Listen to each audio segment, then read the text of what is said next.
Welcome to Off the Record with me, Sanny Ntayombya. Every Friday, I bring a brand new perspective to the week's old headlines. So sit back, relax, and let's get that conversation going. But before we do, make sure you hit that follow button. And now, let's get into the very first headline. Are African governments in danger of suffering through a spate of youth-led political revolutions? I believe so. Young people are saying enough is enough to the shameless arrogance and corruption that has almost become a way of life in many African countries. The worst thing for me is all of this can be avoided if old politicians actually listen and respond to the needs of their young people. Following the example set by their Kenyan counterparts, on Tuesday, young Ugandans, frustrated by the corruption and arrogance of the political elite, decided to bravely march to their parliament to agitate against corruption. As you can imagine, the Ugandan government wasn't happy about it. The day before the protest, Ugandan President Yoweri Museveni went on national TV and threatened them, saying they were playing with fire. Imagine, it's crazy. These young people, let's think about this. These young people weren't demonstrating because they hated their country. They were demonstrating because they loved it. If I had been one of Museveni's advisors, it would have been impossible, but if I was, I would have said to him, these young people, these young, engaged Ugandans have a point. Listen to them. If Museveni is being honest with himself, even he knows that corruption is destroying the country he rules. There isn't a day that a news story isn't published about wastage, poor government services, bad roads, and poorly equipped medical centers all over the country, not just Kampala, but even in their villages. Ugandan young people watch in disgust as politicians from the ruling party drive around in huge vehicles, buy expensive watches and clothes worth tens of thousands of dollars, build palatial mansions in their villages, and even steal iron sheets meant for poor people. They watch this and they get angry. And what is probably more worrisome for the young people in Uganda is that all this corruption is not just being ignored by only law enforcement, but even the country's head of state.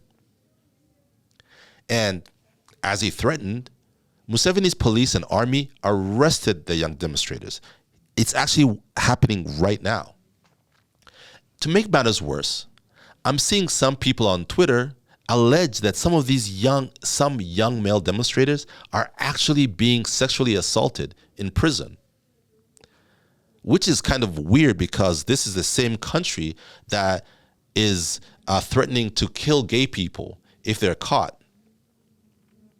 What is really interesting for me is the fact that Museveni would rather jail young people rather than jail corrupt members of his own government. Think about that. Think about that for a second. And what the message is. Here's the thing. Violence can only go so far. It can only hide so much. Eventually, the young people that you're trying to keep at bay will overwhelm those guns that you use to threaten them. But the question that we must ask ourselves is this: do young people have to die just to be heard? Or is there a better way to do things? I think there is. My belief is that what is happening across the region, both in Uganda and in Kenya, is driven by a breakdown in communication between young people and their leaders. The young people feel like they aren't being listened to, and they worry that their futures are being stolen from them as they watch. Such feelings cannot be ignored forever because eventually everything will come to a head. And when they do, it will end badly for everyone. In Africa, we like to talk about the potentials of the continent's young people. Their potential, however, is a double-edged sword. On the one hand, it can destroy a country, and on the other hand, it can develop that very same country. It's not enough just to sit back and think that young people will somehow miraculously drag Africa out of poverty. I mean, young people can have all the potential and creative energy in the world, but unless they're educated, guided, listened to, supported, and trusted by their political leaders, all that will happen is that young people will become more and more frustrated with the lack of progress in their lives. This frustration then will then more than likely boil over into riots. The question that I want to answer is this: why haven't young Rwandans gone to the streets like their Ugandan and Kenyan counterparts? Is it because Rwanda is heaven? Of course it isn't. So what is it? What is Rwanda's secret sauce? In my view, the secret is very, very simple. It is the constant, respectful communication between the country's leaders and its citizens, young and old. Watching the level of civic engagement that Rwanda's first-time voters showcased in the recent elections, I got the sense that young people felt fully engaged with where the country was and where it was going.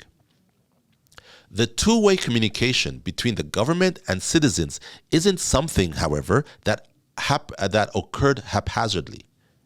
It was something that was driven deliberately by President Kagame and his government.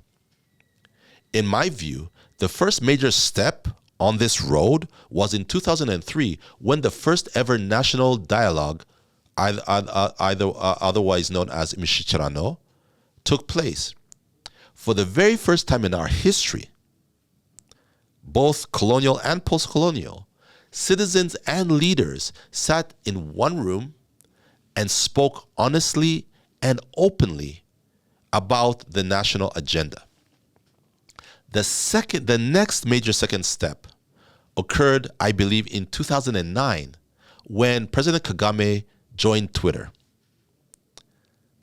As soon as HE, His Excellency Paul Kagame, joined, the rest of the Rwandan leadership then followed. And suddenly citizens and leaders could speak directly to each other in full view of the world, no longer having to pass through the corridors of power. So instead of going out on the streets, young Rwandans tweet directly at their leaders and speak their minds.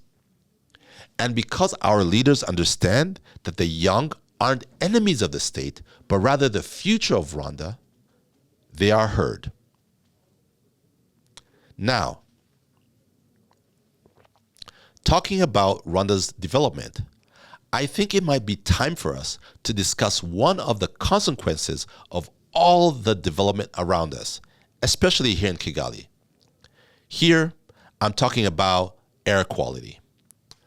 On Sunday morning, the air in Kigali was so overcast that it seemed like fog had enveloped our hills.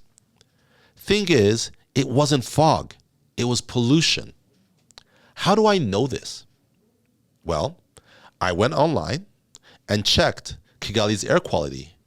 The AQI, or Air Quality Index, in Kigali that morning was a worrisome 165. So, what does an AQI of 165 mean? Well, according to the World Health Organization, good air quality is between 0 to 50. Air quality between 51 to 100 is moderate. From 101 to 150, the World Health Organization deems that air quality to be unhealthy for sensitive groups. Here, they mean children, the elderly, and people living with issues like asthma. And from 150 to 200, air quality is deemed unhealthy. And that's where we were. We were in the unhealthy range. As someone who's lived in Kigali for the last 30 years, I can say with utmost confidence that the city has grown in every single way. There are more people, there are more cars and motos on the roads, and there's construction everywhere you look. All that activity, which is great for the economy, isn't great for our lungs. That same Sunday, I happened to chat about the bad air quality with a civil servant whose name I'll keep to myself. He, blaming the issue on heavy trucks and motos belching out black smoke, he told me that the government was working on a solution. Well, to be honest, I don't know how much the government can solve though. I mean, unless every single road in the country gets magically tarmacked, we finished all major construction, we ensure that every vehicle becomes either an electric, hybrid, or natural gas powered, and then we totally ban the use of firewood and charcoal for cooking. Unless we do all those things, our air quality will stay bad. And I'm not even talking about industries. And this air quality will stay bad, especially during our dry seasons. So, what can we do to protect ourselves? Well, when I lived in Beijing way back in 2013, I literally wore an air purification mask whenever I went outside to battle the pollution the city suffered from at the time. And although we might not like it, perhaps it's time we wore masks again. And maybe, just maybe, it would be prudent that we don't allow our young children to play outside during these long holidays if the air quality is particularly bad. Better safe than sorry. Now, on the subject of being safe rather than sorry, the US Democratic Party did the math and realized they would lose the White House if they let President Biden go up against Donald Trump. So, the party leaders did something that had never happened before. They forced a sitting president to not seek re-election.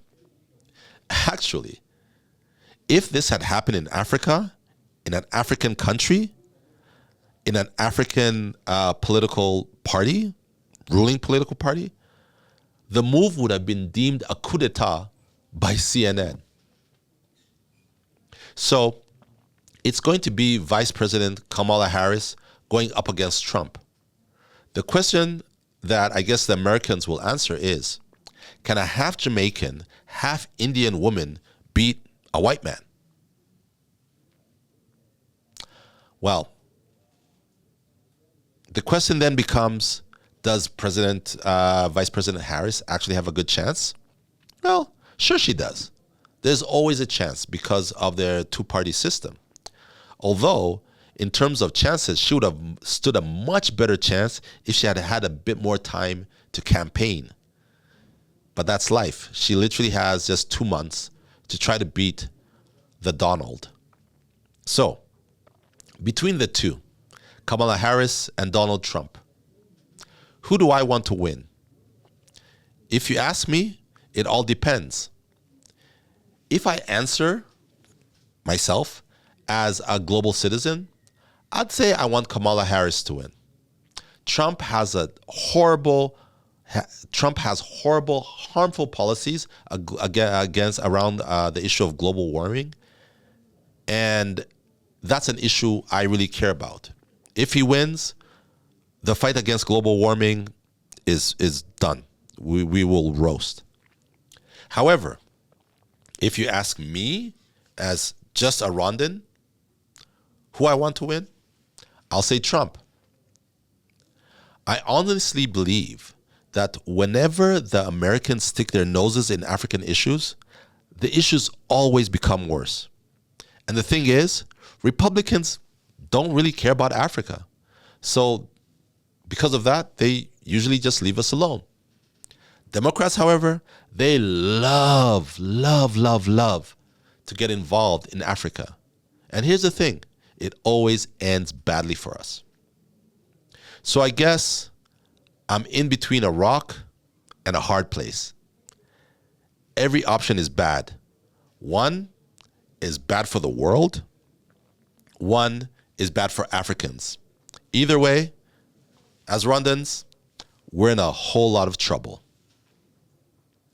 And that's a wrap for this week's episode. Thank you so much for making it to the very end. Remember to follow us on our social media. And make sure to check out our other podcast, The Long Form with Sanny Ntayombya. It comes out every Monday like clockwork. Hope to have you back next Friday. Have a great weekend.